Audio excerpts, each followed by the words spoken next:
هذا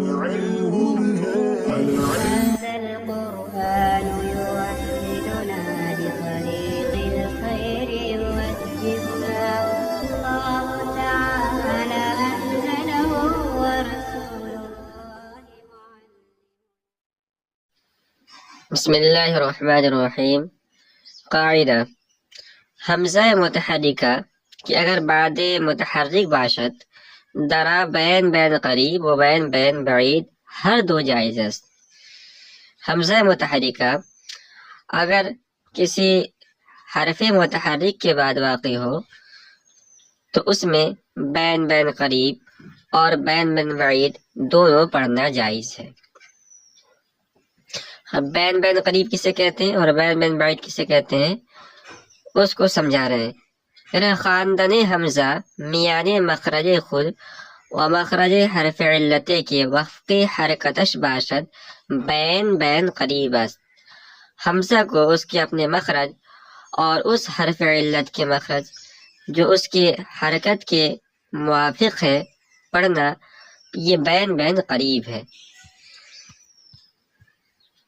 ومیان مخرج او و مخرج حرف علت وفق حرکت ما قبل بین بین بعید کہہ رہے ہیں، اور حمزے کو اس کے مخرج اور اس حرف علت کے مخرج جو اس کے ماقبل کی حرکت کے موافق ہے پڑھنا اسے بین بین بعید کہا جاتا ہے۔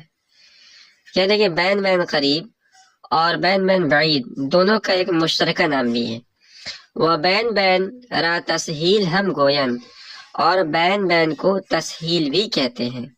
مثال لے رہے ہیں، مثال سألا سئما لؤما، تین مثالیں ہیں اور ان تینوں مثالوں کے اندر تسہیل کیا گیا ہے۔ کیسے اس کو سمجھا رہے ہیں، کہہ رہے در سألا ہا دو بین بین، سألا کے اندر دونوں بین کے اندر کیا بین بین بین قریب ہو یا بین بین بعید ہو، حمزہ در مخرج خود الف خواندہ خواہد شد، حمزے کو اس کے مخرج اور الف کے مخرج کے درمیان پڑھا جائے گا۔ کیوں پڑھا جائے گا؟ یہ خود حمزہ ہم مفتوح است و ما قبلش ہم مفتوح، اس لیے کہ حمزہ خود مفتوح ہے اور اس کا ما قبل بھی مفتوح ہے۔ ودر سئمہ در بین بین قریب یعنی مخرجیہ و حمزہ، اور سئمہ کے اندر اگر اس کو بین بین قریب پڑھا جائے تو یا کے مخرج اور حمزہ کے مخرج کے درمیان پڑھا جائے گا۔ ودر بعید یعنی مخرج الف و حمزہ، اور اگر اس کے اندر سئمہ کے اندر بین بین بعید پڑھا جائے تو الف کے مخرج اور حمزہ کے مخرج کے درمیان پڑھا جائے گا۔ ودر لؤما یعنی مخرج واو و حمزہ بہ بین بین قریب است، اور لؤما میں یعنی مخرج واو و حمزہ، واو اور حمزہ کے مخرج کے درمیان پڑھنا یہ بین بین قریب ہے۔ ومیان مخرج الف و حمزہ بعید، اور الف اور حمزہ کے مخرج کے درمیان پڑھنا یہ بین بین بعید ہے۔ وبعد الف در حمزہ بین بین قریب جائز است، کہہ رہے کہ اور الف کے بعد حمزہ میں صرف بین بین قریب جائز ہے۔ تو اس کو ہم سمجھنے کی کوشش کرتے ہیں۔ تو سب سے پہلے آپ یہ بات ذہن میں رکھیے کہ یہ قاعدہ اگرچہ علم صرف کا ہے، مگر اس کا اگر صحیح تلفظ کرنا چاہتے ہیں اور صحیح طور پہ اس کو سمجھنا چاہتے ہیں تو اس کے لیے علم تجوید کی بھی ضرورت پڑے گی۔ تو اس قاعدے اور اس جیسے قاعدے کا صحیح تلفظ کسی قاری کے پاس ہی جا کر ہم کر سکتے ہیں۔ بہرکہ جو قاعدہ نے بیان کیا ہے اس کو ہم سمجھنے کی کوشش کرتے ہیں، اور یہ قاعدہ قرآن کریم کے اندر بکثرت استعمال ہوا ہے، اور خاص طور پر جو قرأت متواترہ ہیں 7 قرأتیں ہیں، تو جو قرأت کا اختلاف ہے اس میں آپ جب جلالین پڑھیں گے یا تفسیر کی کوئی بھی کتاب پڑھیں گے تو اس میں آپ کو یہ ملے گا کہ تسہیل، اس قاعدے کے اندر تسہیل ہے، تو اس سے مراد یہ ہوتی ہے۔ تو قرآن کریم کی قرأتوں کو سمجھنا اور بہت سارے احکامات کا سمجھنا ان قواعد کے سمجھنے پر موقوف ہے۔ تو اگر کوئی حمزہ ہے اور وہ حمزہ منفرد ہو اور متحرک حرف کے بعد واقع ہو تو اس حمزے میں بین بین قریب اور بین بین بعید دونوں جائز ہیں۔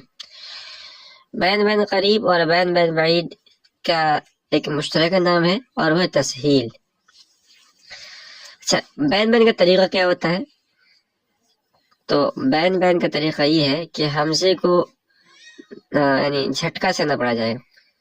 آپ پڑھیں گے ان میں تجوید کے اندر کہ جو صفات ہیں حروف، تمام حروف کے صفات ہیں، تو حمزہ کی جو صفات ہے وہ ہے کہ حمزے کو جھٹکی کے ساتھ پڑھا جاتا ہے. لیکن جب بین بین کیا جائے گا تو حمزے کو جھٹکی سے نہیں پڑھا جائے گا بلکہ پڑھنے میں نرمی کی جائے گی.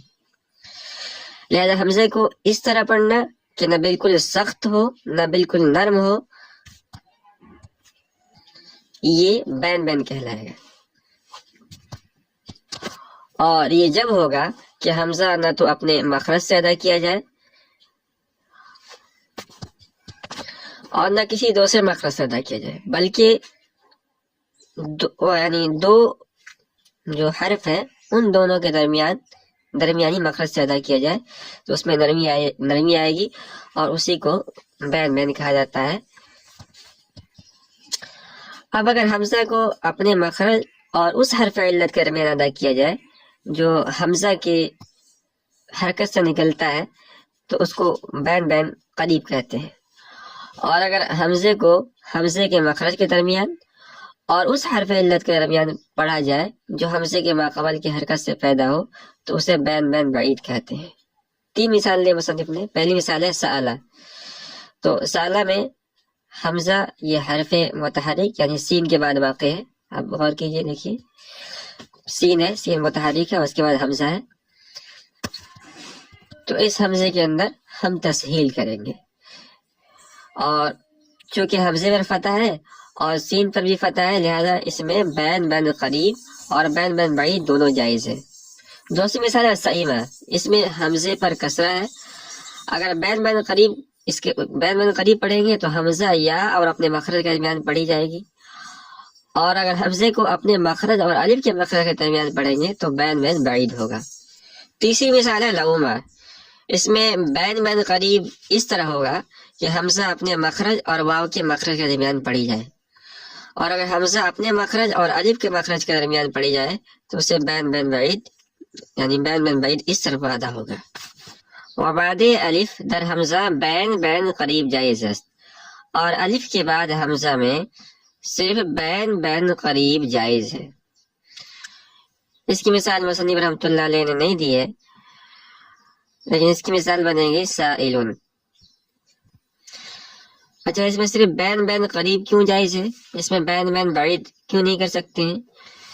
بین بین بعید اس لیے نہیں کر سکتے ہیں کہ اس صورت میں حمزے کا ما قبل الف ہوگا اور الف کسی بھی حرکت کو قبول نہیں کرتا، جبکہ بین بین بعید کے لیے حمزے کا ما قبل متحرک ہونا ضروری ہے. قاعدہ: حمزہ استفہام چو بر حمزہ در آیت.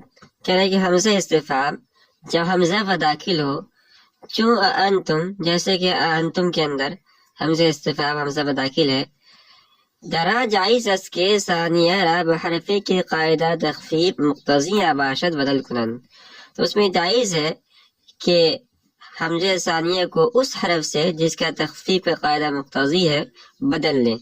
پس در انتم او انتم سازن، چانچہ انتم کو ہم او انتم بنا دیں گے. ایک شکل تو یہ وہ جائز اس کے حمزہ را تسہیل کنن قریب یا بعید، اور یہ بھی جائز ہے کہ حمزے کے اندر تسہیل قریب یا تسہیل بعید کرے. 2 شکل ہو گئی.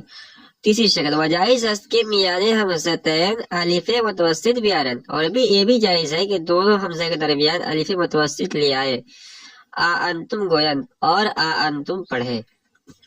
تو یہ محفوظ کا آخری قاعدہ ہے، قاعدہ نمبر 9. اور یہ قاعدہ متعلق ہے اس شکل سے کہ جب 2 حمزہ اکٹھے ہو جائیں اور ان میں سے پہلا حمزہ استفہام کا حمزہ ہو تو اس صورت کے اندر 3 شکلیں جائز ہے، 3 طرح سے اس کو پڑھ سکتے ہیں. پہلی شکل یہ ہے کہ اس کو محمود کا جو قاعدہ نمبر 4 ہے جو ہم نے اوپر پڑھا ہے